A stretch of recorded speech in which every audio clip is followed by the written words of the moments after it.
Every doctor tells you something different, and none of them ever agree on how much protein you actually need daily. You eat chicken every single day, yet your blood sugar refuses to move even slightly. Someone online swears eating a pound of meat will reverse your diabetes completely within weeks. Your doctor warns about your kidneys, but never explains exactly how much protein stays safe. You are stuck between conflicting voices, and that confusion is quietly costing you real progress daily. Here is the truth nobody explains clearly, and today that finally changes for good. Protein is one of the most misunderstood tools in reversing type 2 diabetes completely. Most people eat too little, too much, or entirely the wrong kind consistently. Either mistake can silently stall your progress or push your blood sugar higher. Today you get exact numbers, exact foods, and the real kidney truth explained. No guessing, no contradictions, just clear science you can use immediately today. Let's start with the question almost nobody answers correctly or completely for you. Most people believe reversing diabetes means simply cutting carbohydrates from every single meal. Carbs absolutely matter, but here's the piece everyone conveniently skips completely over. Protein does three powerful things that directly support long-term blood sugar reversal. First, protein keeps you full longer, so you naturally eat fewer sugar-spiking foods. Second, protein protects and builds muscle, which is genuinely critical for you to understand. Your muscles are literally where your body stores and burns glucose efficiently.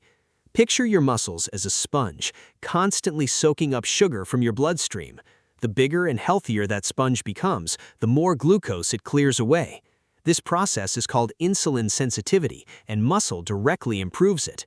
Third, protein has a slow, gentle effect on blood sugar compared to carbohydrates. It doesn't spike insulin the way white rice or bread does instantly. Replacing refined carbs with quality protein lowers the demand on your pancreas. Less demand allows your insulin response to gradually recover over time naturally. That recovery is exactly what remission actually looks like inside your body. But here's where most people get completely and repeatedly tripped up daily. Not all protein performs this job equally, and wrong choices can backfire badly. Too much protein, regardless of type, creates a completely different problem entirely. So before discussing type, let's nail the numbers, because clarity changes everything instantly. Research shows a clear, safe range that works for most people consistently. That range sits between 0.8 and 1.3 grams per kilogram. Take your weight in pounds and divide that number by 2.2. That gives you kilograms. Multiply by 0.8 for your low end. Multiply the same number by 1.3 for your daily high end. If you weigh 200 pounds, that's about 91 kilograms total weight. Your range becomes roughly 73 to 118 grams daily. If you weigh 150 pounds, that's about 68 kilograms total. Your range becomes roughly 54 to 88 grams every single day. That translates to about 10 to 20% of your daily calories. This isn't one size fits all. It's flexible and built around your body. If you're actively losing weight too, research supports going slightly higher instead, up to 1.5 grams per kilogram during an active weight loss phase. That's 20 to 30% of daily calories coming from quality protein. Higher protein keeps you full, so you eat less without feeling deprived constantly. It protects muscle while losing weight, so the loss comes from fat only. It can modestly improve both your A1C and blood pressure numbers too. Researchers in India studied people who achieved full type 2 diabetes remission. These successful people ate about 18 to 20% calories from protein. Not 40%, not 50%, not extreme numbers influencers constantly push online. Just a sensible 18 to 20%, and that reversed their diabetes completely. You don't need extreme protein amounts, just consistency within that calculated sweet spot. Now you know the amount, but here's what almost everyone completely misses entirely. It isn't only about how much protein, it's about exactly what kind. This part could genuinely make or break your entire reversal journey moving forward. Let's talk plant protein versus animal protein, a conversation long overdue and important.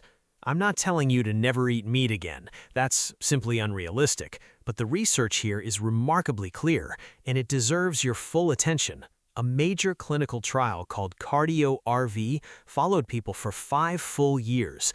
Everyone had both heart disease and type 2 diabetes throughout the entire study. Researchers tracked what people ate, then measured who achieved lasting diabetes remission. People who increased plant protein intake had dramatically better remission outcomes overall. Specifically, they had 71% higher odds of achieving full remission. 71%. Let that genuinely remarkable number sink in for a moment. Here's the detail that made researchers pause when they read it carefully.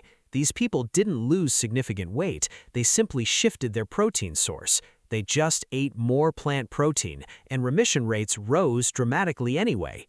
Now consider the flip side, because population studies tell a consistent, sobering story. High animal protein intake, especially red and processed meat, creates real problems. Bacon, sausage, and deli meats are linked to worsening type 2 diabetes consistently. Here's a number that might motivate one small change starting this very week. Replace just 20 grams of animal protein daily, and your risk drops 20%. 20 grams equals roughly 1 small chicken breast or 3 turkey slices daily. Swap that for 1 cup of lentils and reduce your diabetes risk meaningfully. Why does plant protein offer such surprising benefits animal protein simply cannot match? It isn't just protein, it's everything traveling alongside it inside that food. Plant protein delivers fiber, antioxidants, and anti-inflammatory compounds within the exact same package. Fiber slows digestion and blunts blood sugar spikes like a natural brake. Antioxidants reduce inflammation, and chronic inflammation directly drives worsening insulin resistance over time. Animal protein, especially processed and red meat, brings a very different package entirely. You often get significant saturated fat, which promotes inflammation and worsens insulin resistance. You also get compounds called advanced glycation end products, damaging your blood vessels. Think of plant protein arriving with a whole support team working for you. Animal protein often arrives carrying baggage that quietly works against your health goals. Let's make this practical, because knowing research only helps once you apply it. Beans and lentils are your absolute best friends for daily blood sugar management. Black beans, chickpeas, kidney beans, and lentils are packed with protein and fiber. They're filling, affordable, versatile, and remarkably gentle on your blood sugar levels. Nuts and seeds matter too. Almonds, walnuts, chia, and flax seeds especially. They combine protein, healthy fats, and fiber into one powerful nutritional package. Tofu and tempeh deserve special mention if you're open to including soy regularly. Both are excellent protein sources, backed by research showing real diabetes benefits. Some people fear soy, but the science strongly supports its safety and benefits. Even whole grains like quinoa, oats, and farro contribute meaningful protein daily. Yes, they contain carbs, but fiber and resistant starch help control blood sugar. The goal isn't going fully plant-based overnight. That's neither realistic nor necessary. Start shifting the balance. More plant meals, fewer heavy animal protein meals gradually. Begin with just 1 meal daily, made entirely plant protein focused, consistently. Maybe lentil soup for lunch, or oats topped generously with walnuts and seeds. One consistent plant protein meal daily can genuinely start shifting your numbers meaningfully. Now let's address something that might be the most important section here entirely. We need to talk honestly about your kidneys, where fear and confusion live. This topic deserves clarity, not alarm, and definitely not dangerous oversimplification either way. Diabetes remains one of the leading causes of chronic kidney disease worldwide. High blood sugar damages the tiny, delicate blood vessels inside your kidney slowly. This gradual damage can progress silently for years before symptoms ever appear. Many people with diabetes already have early kidney damage without even realizing it. Your kidneys process protein waste products after your body uses what it needs. They filter nitrogen waste from your blood and remove it through urine. Healthy kidneys handle normal protein intake without any problem whatsoever, functioning perfectly fine. But damaged kidneys under stress can worsen quickly with excessive added protein load. Imagine someone with a mildly sprained ankle who can walk but shouldn't run. Healthy kidneys are the ankle ready for running. Damaged ones need careful management. This is exactly why guidelines become more conservative for diabetic kidney disease patients. If you show any kidney disease signs, stay at or below 0.8. That's the lower end of our earlier range, protecting kidney function from decline. If you haven't tested kidney function recently, ask your doctor about it immediately. 2 simple, inexpensive tests reveal exactly where your kidney health currently stands. The first is GFR, showing how efficiently your kidneys filter blood right now. The second is a urine albumin test, detecting early protein leakage signs. Together, these tests tell you exactly how much protein flexibility remains safely available. If your kidneys test healthy, you have full flexibility within that established range. If there's any stress signal, stay conservative and work closely with professionals instead. This isn't about fearing protein, it's about being smart and intentional consistently. You can absolutely support diabetes reversal while fully protecting your kidney health simultaneously. Know your numbers first, then build a plan working on both fronts together. Here's something that ties everything together in one surprisingly elegant, satisfying conclusion. Plant protein is significantly gentler on kidneys than animal protein, research shows consistently. It produces less nitrogenous waste and requires less filtration work from kidneys. It also reduces inflammation within kidney tissue itself, protecting long-term kidney function. So, if you're concerned about kidneys, plant protein becomes the clear, obvious winner. Shifting toward plant protein doesn't just help blood sugar and insulin sensitivity, it actively protects your kidneys too, making it a genuinely powerful dietary shift. Now let's bring everything together into one clear, practical plan you can follow. Step 1. Calculate your personal protein range right now before reading anything further. Take your weight in pounds, divide by 2.2 for kilograms today. Multiply by 0.8 and 1.3 for your exact range. Write those numbers down because knowing them changes how you approach every meal. Step 2. Shift at least one meal daily toward a plant protein focus. Choose lentils, beans, tofu, tempeh, nuts, or seeds, whatever feels most accessible now. You don't need to overhaul everything overnight. Small, consistent shifts compound powerfully over time. Step 3. Get your kidney function tested if you haven't done so recently.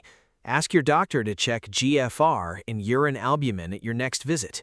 Knowing your kidney status gives you confidence to pursue higher protein without unnecessary fear. Step 4. Remember, protein is powerful, but only one piece of a larger picture. Reversing diabetes also requires reducing processed foods, refined carbs, and added sugar. Losing even 5 to 10% excess weight matters enormously for lasting reversal. Moving your body, protecting sleep, and managing stress all influence blood sugar too. Protein works best as part of a complete, whole lifestyle approach altogether. Here's the mindset piece worth remembering just as much as any single number. You don't need perfection to reverse type 2 diabetes. Consistency matters far more. Showing up most days, making better choices most of the time, builds real momentum. Small changes done consistently, week after week, produce dramatic, lasting results eventually. Nobody reverses diabetes in a single week, and nobody ever truly will either. But people absolutely do reverse it through patient, informed, consistent daily action instead. Let's recap everything quickly so you leave with a crisp summary ready anytime. Your safe daily protein range sits between 0.8 and 1.3. That's roughly 10 to 20% of total daily calories from quality protein. If actively losing weight, go up to 1.5 grams safely instead. The type of protein matters just as much, maybe more than total amount consumed. Plant protein from beans, lentils, tofu, and seeds links to better remission rates. The Cardio-RV trial showed 71% higher remission with more plant protein. Replacing 20 grams of animal protein daily reduces diabetes risk by 20%.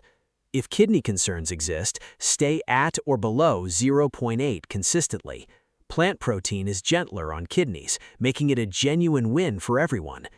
Get your GFR and urine albumin tested, know your numbers, then build confidently. You have everything you need right now to take your very next step. So take that step today, not tomorrow, not next week, but right now.